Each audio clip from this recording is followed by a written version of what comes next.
Relative Happiness, the 2014 film, has been on my to-watch list for quite a while. For no reason, I just never got around to watching it. Finally, I thought I'd take the plunge and see if it lived up to my unusual expectations. I kind of thought it would be a really good film, but for no reason other than I liked the look of it. I'd never read any reviews. I'd never heard of it outside of finding it on Amazon Prime. But I hoped it would be good. There was just something about it. And having watched it, I can now say, spoiler-free, that the first half was good and the second half was good in a different way, but the tone is it's kind of a dramatic shift in tone that it's kind of physically impossible to be in the mood for both halves of the film.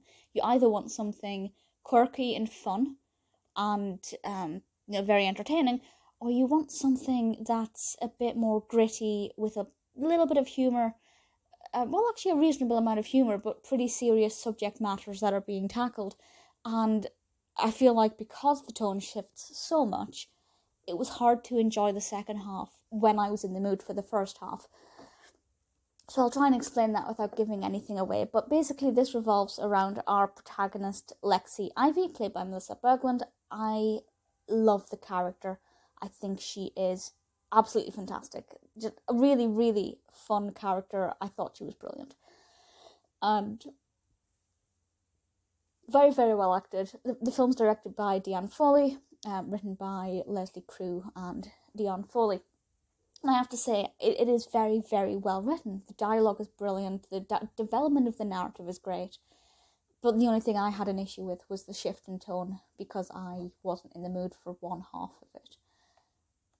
But that aside, everything else was pretty great. So it's all about Lexie, as I said.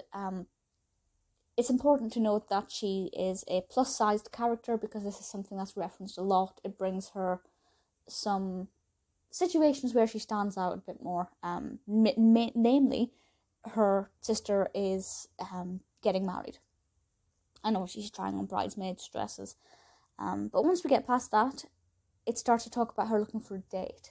And there's no much to its praise.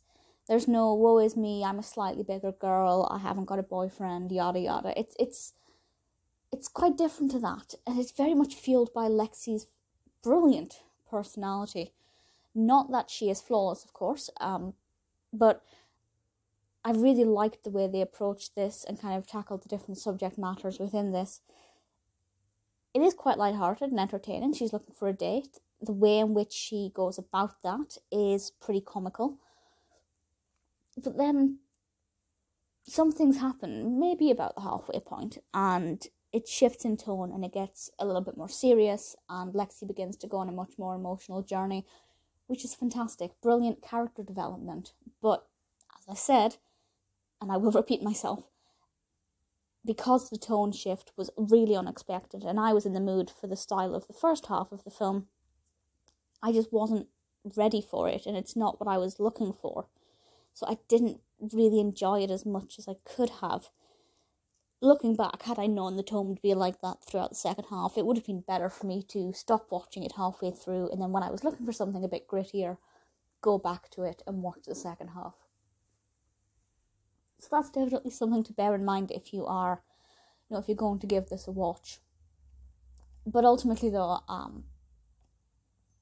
I think it's really good, very well directed, very well written, brilliantly acted. Great character and character development, apart from the shift in tone, which is not really a fault in the film itself. I think it's more just that it's a dramatic change rather than a gradual process. I really liked it. Absolutely thoroughly enjoyed it and happy to recommend it.